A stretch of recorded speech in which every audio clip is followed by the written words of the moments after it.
Hello lads and welcome to yet another video. Now, today I'm going to be reflecting on my thoughts of the last series, Series 11, because let's be honest, there's shit all left to do now, really, and then we're in that void, the hiatus void, where we're just going to have to look back on the last series and just talk about it for a year. Now, I've previously mentioned in my last video that I genuinely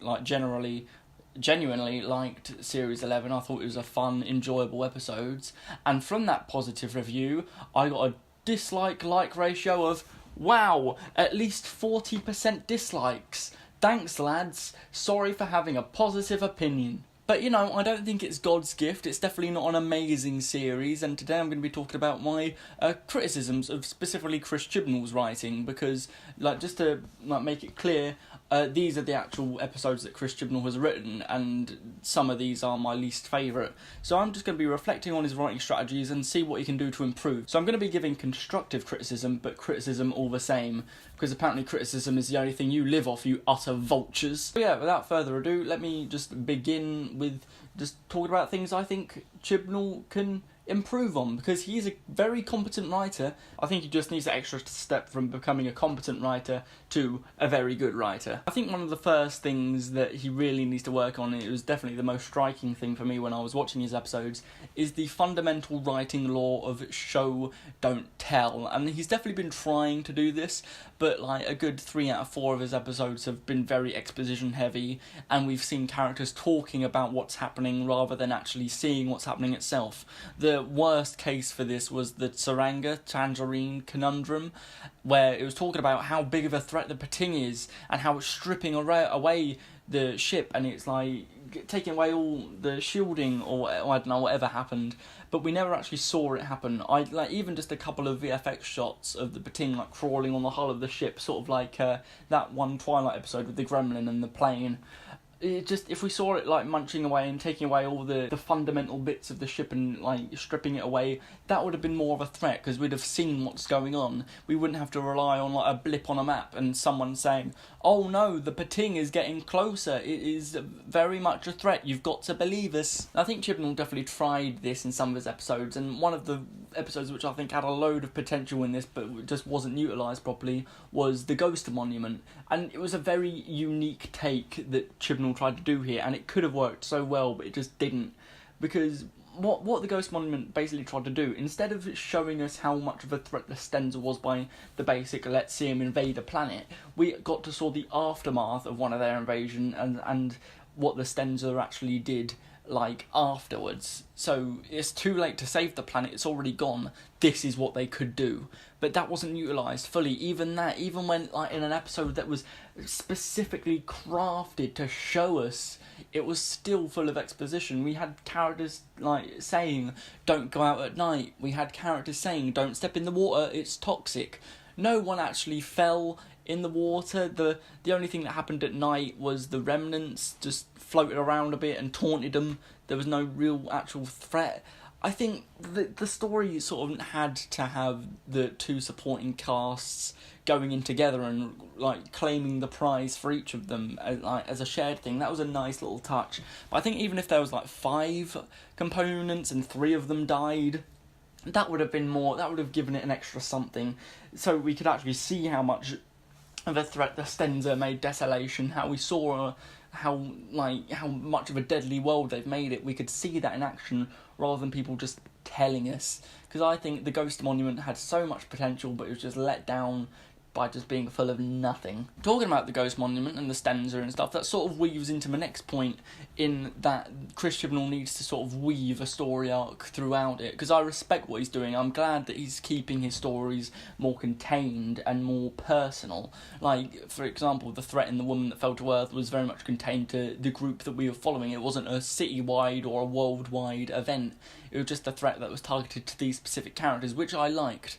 But the sort of, if you're having a sort of smaller threat, even if it's just Simshore, instead of the whole Stenza race, that needs to be thread out throughout, because the only mentions we got were the beginning episode, the Stenza's introductory episode, a mention in the Ghost Monument, and then the finale in the Battle of Rattlesnake and Cocaine. as I'm saying, you don't have to actually have them physically there every episode, but just like Torchwood or Bad Wolf or even Harold Saxon, just have a name drop throughout every episode. I was expecting a name drop in the Saranga conundrum because that's in the future, and maybe there'd been like a threat of, oh, the Stenser are nasty, they killed my nan, or something. Just so you have something every other episode, or like every few episodes that just references the Stenser are bad, they're like a sort of up-and-coming dictatorial race, which are very bad, they're becoming a threat, they need to be stopped. And then in the final, when they finally come back, the audience can properly say, oh, finally, it's these, we can see it pay off. Which I've actually constructed this very nicely, which actually threads into my next point. When you set up expectations for how bad a villain is going to be, you have to be sure they meet them, otherwise it's just a waste of time. Because even though I personally think Tim Shaw is a good villain, I think he's very cool, even though that's not a critical or analytical or intelligent opinion, I do think Tim Shaw is a very cool boy. But yeah, I think what the Battle of Ranskoor av Kolos missed out on is that there was a giant threat. It was a threat worthy of a finale where the planet Earth was going to be destroyed and crumpled into a trophy. The threat should have been more grounded on Earth. As I say, with the Pating shots, there should have just been a couple of shots. There should have been a couple of shots as Earth is being, have that giant ray over it. There should be, just riots on the streets and people panicking like the Stolen Earth and Journey's End. That was really impactful. It showed how much of a danger this is and how much panic it could be. Even we've introduced people to Yaz's family, have them panicking and just so we have characters that we've connected to and established in the past, see how they've been affected by the event. So it sort of all brings it all together. We should have seen panic on the streets of London. We should have seen panic on the streets of Birmingham. I wonder to myself, could life ever be sane again, and so on and so on. Now, I've actually read through Chris Chibnall's script for The Woman Who Fell to Earth has been made available to download online, and I've read it through, and even though The Woman Who Fell to Earth is one of my favourite scripts of Chris Chibnall's, and especially this series, his writing style's very amateurish. I don't want to say that, I hope, because if he's watching this, I don't mean any offence, Chris, babe, wink. But especially his dialogue, you get what he's trying to say, but he doesn't really use punctuation. He sometimes has 3 clauses, which is just one run-on sentence, and he makes the tone very hard to establish. It's I know some of the actors in this series have been a bit stale. I don't really blame them after giving the scripts that were given, because they were very sort of jaunted. They weren't written how people speak, if that makes any sense. The substance was there, but the actual crafting of what is being written was just... He needs to edit his scripts. Chris Chibnall needs to edit and edit and edit until the way he is thinking the characters should speak is perfectly transcribed into the script, so the actors know what they're saying and how they're saying it.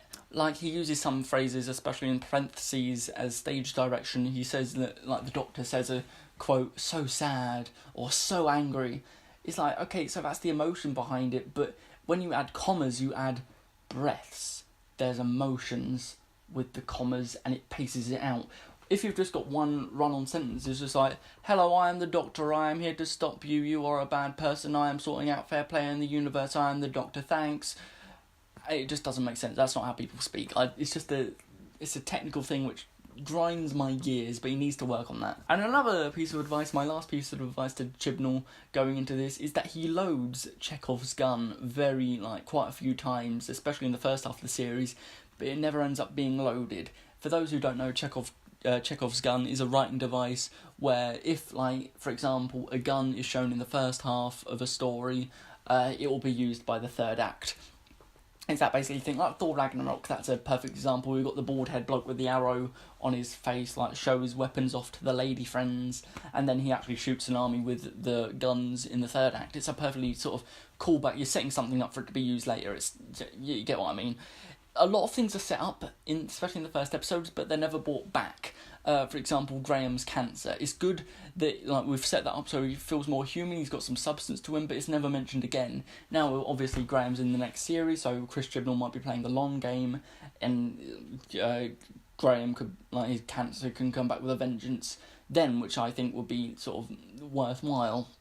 and a good end to his character, especially as Grace was his chemotherapy nurse. And that would be a nice sort of ending to a story. I don't want Graham to go because he's a babe, but if he's going to go, and that's how I'd like it to happen. Now, Chibnall sort of set up things which have come back, such as Ryan's dad in Resolution. I felt that was a worthy sort of thing to bring in, because we've had this expectation, we've heard a lot about Ryan's dad, and this is it finally paying off. I think it should have had a better ending. I think Ryan's dad should have been dragged off into the supernova that the Doctor flung the Dalek into, so we could have had some reflection.